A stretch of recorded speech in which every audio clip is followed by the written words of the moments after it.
جھوٹی تعلیم کو رد کرنا۔ ایمانداروں کی جماعت میں ہمیں ایسے لوگوں کو تعلیم دینے کی اجازت نہیں دینی چاہیے جو یسوع مسیح کے مجسم ہونے کا انکار کرتے ہیں۔ میں ذکریہ امیر ہوں۔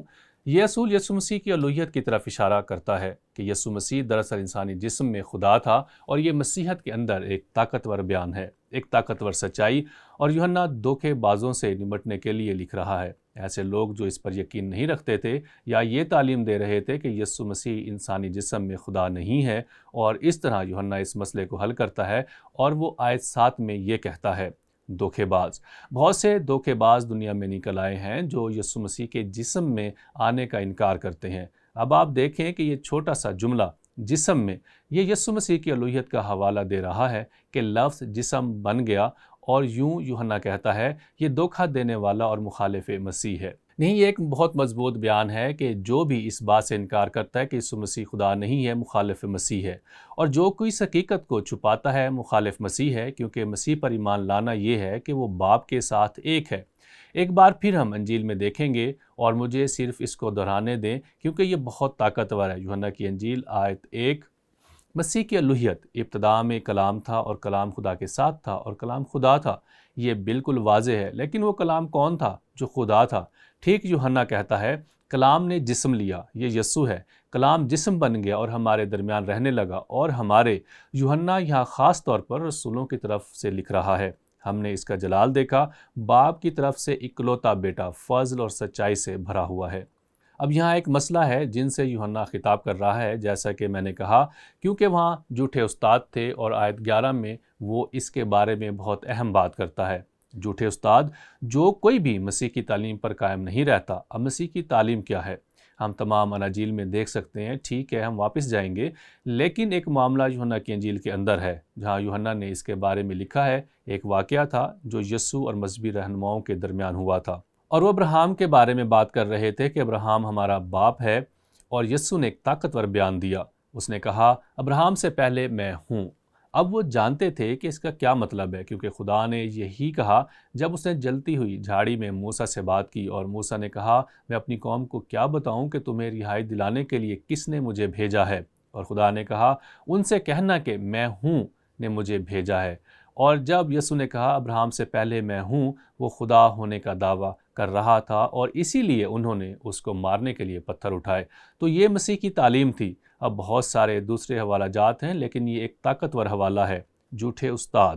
اب دوسرا یوحنا اس کی 9 اور 11 آیت کے مطابق کچھ کہتے ہیں کہ خدا نہیں ہے، لیکن جو اس تعلیم پر قائم رہتا ہے کہ خدا ہے، ان کے پاس باپ اور بیٹا دونوں ہیں، وہ کہتا ہے کہ اگر کوئی تمہارے پاس آئے اور یہ تعلیم نہ لائے تو اسے اپنے گھر میں نہ آنے دینا، اور اسے سلام نہ کرنا، کیونکہ جو اسے سلام کرتا ہے وہ اس کے برے کاموں میں شریک ہے۔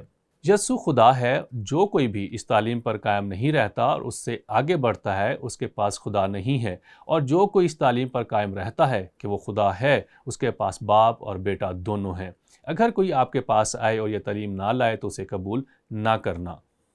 اگر کوئی آپ کے پاس آتا ہے اور یہ تعلیم نہیں لاتا کہ یسوع جسمانی طور پر خدا بھی تھا، تو اسے اپنے گھر میں داخل نہ کریں اور اسے سلام نہ کریں، کیونکہ جو اسے سلام کرتا ہے وہ اس کے برے کاموں میں شریک ہے۔ اب اس میں سے کچھ سوالات اٹھتے ہیں جن کو سمجھنے کی ضرورت ہے۔ یوحنا نصیحت کرتا ہے کہ ان لوگوں کو کبھی اپنے گھروں میں نہ آنے دیں جو مذہبی طور پر ہم سے متفق نہیں ہیں اور بار بار احکامات کو نہیں مانتے جو سچائی اور محبت ہے۔ ہماری ثقافت میں وہی سوال دوبارہ کرنا نہیں ہے، آخرکار کیا ہمیں ایسے لوگوں کے ساتھ مہمان نوازی کا مظاہرہ نہیں کرنا چاہیے تاکہ ان لوگوں کے لیے گواہ بنیں جو نجات یافتہ نہیں ہیں؟ میرا خیال ہے کہ یہ صحیفے کا پورا زور ہے، لیکن دیکھیں یہ وہ نہیں ہے جس کے بارے میں یوحنا بات کر رہا ہے۔ آپ کو پس منظر کو سمجھنے کی ضرورت ہے۔ چرچ کی عمارت کی تعمیر میں کئی صدیاں لگی، اس سے پہلے کہ وہ جائیداد کے مالک بنے اور چرچ کی عمارتیں بنا سکیں۔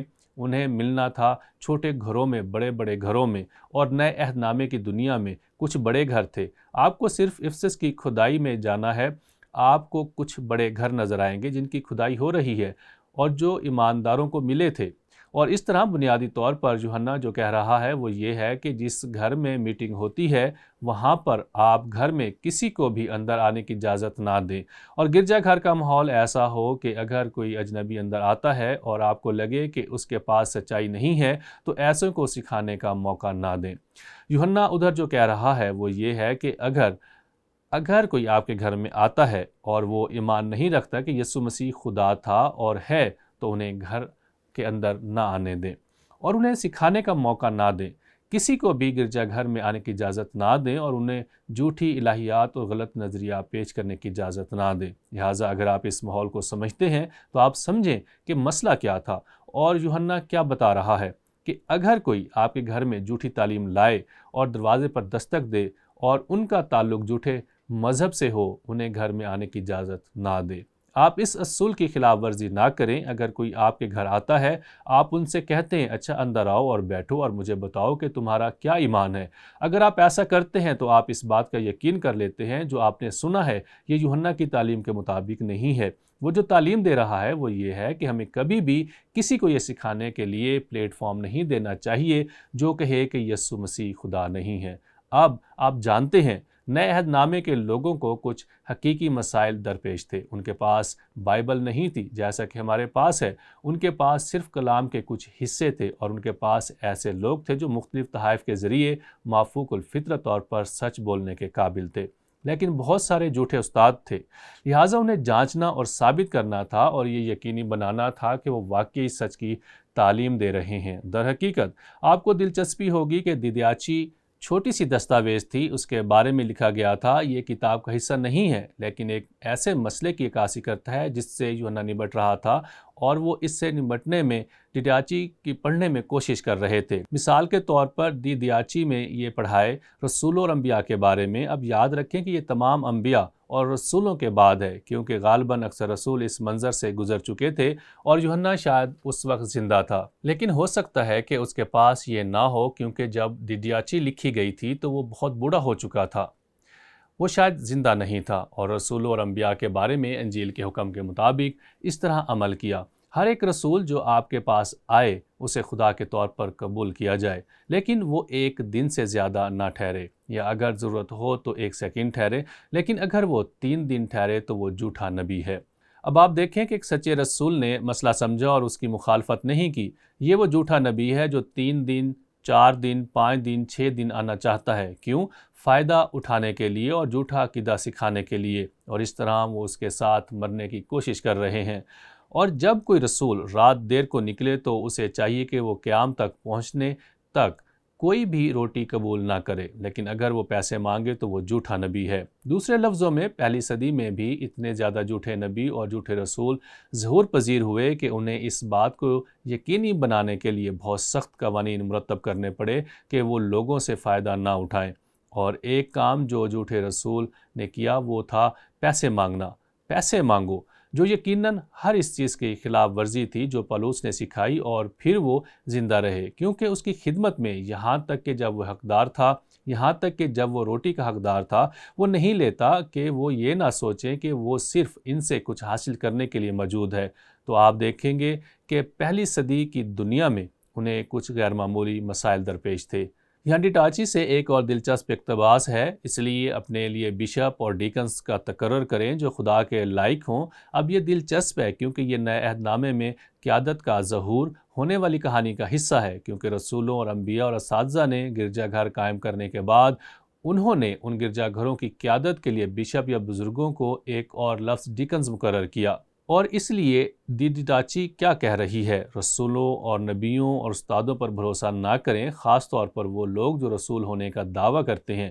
اگر وہ نبی ہیں تو بھی ہوشیار رہو، اگر وہ استاد ہونے کا دعویٰ کرتے ہیں تو ہوشیار رہو، لیکن آپ کو جو کرنے کی ضرورت ہے وہ یہ ہے کہ آپ کو اپنے لیے ایسے رہنما مقرر کرنے کی ضرورت ہے جو اس قابل ہوں، جن پر آپ اعتماد کر سکیں اور وہ آپ کو گمراہ نہ کریں۔ لہٰذا اپنے لیے بشپ اور ڈیکنز ایسے لوگوں کو جو خدا کے لائق کو مقرر کریں، حلیم آدمی، نہ کہ پیسے کے شوقین، اور سچے اور منظور نظر انبیاء اور اساتذہ کے طور پر خدمت بھی کرتے ہوں۔ انبیاء اور اساتذہ نے سچائی کی بنیاد رکھی ہے اور وہ اسے آپ کے لیے دہرائیں گے۔ پولس کا یہی مطلب تھا جب اس نے تموتیس سے کہا تم وہ باتیں جانتے ہو جو تم نے میرے بارے میں سنی ہیں، اسی طرح وفادار آدمیوں سے عہد کرنا جو دوسروں کو بھی سکھانے کے قابل ہوں، تو یہ اس عمل کا انکشاف ہے۔ لہٰذا ان کو حقیر نہ جانو، یہ بشپ اور ڈیکن ہیں، کیونکہ یہ انبیاء اور اساتذہ کے ساتھ تمہارے لیے معزز آدمی ہیں۔ انبیاء اور اساتذہ کو صریح رد نہ کریں اور اس بات کو یقینی اور حقیقی بنائیں۔ آپ دیکھ سکتے ہیں کہ ڈی ڈیٹاچی صحیفہ نہ ہونے کے باوجود وہ کچھ ایسے مسائل سے نمٹنے کی کوشش کر رہا ہے جن سے یوحنا یہاں اس چھوٹے سے خط میں نمٹ رہا تھا۔ لہٰذا مسیحیوں کو عام طور پر اس اصول کو کیسے لاگو کرنا چاہیے اگر وہ کسی مقامی چرچ میں جاتے ہیں جہاں پرائمری پادری یا پادری مسیح کی الوہیت پر یقین نہیں رکھتے۔ اور مجھے یہاں احتیاط سے کہنے دیں، نمبر 1، غور سے سنو، کیونکہ پلیٹ سے جو آپ مانتے ہیں اس کے لحاظ سے لوگوں کو دھوکہ دینا بہت آسان ہے، کیونکہ آپ صحیح لگنے والی زبان استعمال کر سکتے ہیں۔ لیکن اگر آپ بہت غور سے سنتے ہیں تو آپ کو پادری سے پوچھنے کا حق ہے، کیا آپ کو یقین ہے کہ یسوع مسیح خدا ہے؟ اور اگر واقعی اس پر یقین رکھتا ہے تو وہ کہے گا بالکل ٹھیک ہے، بالکل بالکل، تو یہ مت سمجھو کہ آپ اسے ناراض کرنے جا رہے ہیں۔ لیکن اگر آپ کسی پادری سے پوچھیں جو اس پر یقین نہیں کرتا تو وہ اس کے ارد گرد گھومتا پھرے گا اور کہے گا ٹھیک ہے، ہم سب خدا کے بیٹے ہیں، ہم سب خدا کے بیٹے ہیں، اور جس طرح یسوع خدا کا بیٹا تھا ہم سب خدا کے بیٹے ہیں۔ لیکن کیا آپ کو یقین ہے کہ وہ خدا تھا؟ ٹھیک ہے، ہم سب خدا کے بیٹے ہیں، یہ آپ کا اشارہ ہے، کیونکہ اگر پادری نہیں مانتا کہ یسوع مسیح خدا ہے اور آپ اس کی پیروی کرتے ہیں اور آپ وہ کرتے ہیں جو آپ کر سکتے ہیں، لیکن یہ تبدیل نہیں ہونے والا ہے، یہ اس گرجا گھر کو چھوڑنے کا وقت ہے۔ میں دینے پر یقین رکھتا ہوں، لیکن میں اپنے پیسے کسی ایسے فرد کی تنخواہ ادا کرنے کے لیے پیشکش کی پلیٹ میں نہیں رکھنا چاہتا جو یہ نہیں مانتا کہ یسوع خدا ہے، کیونکہ میں اس کی جھوٹی تعلیم کا حصہ ہوں۔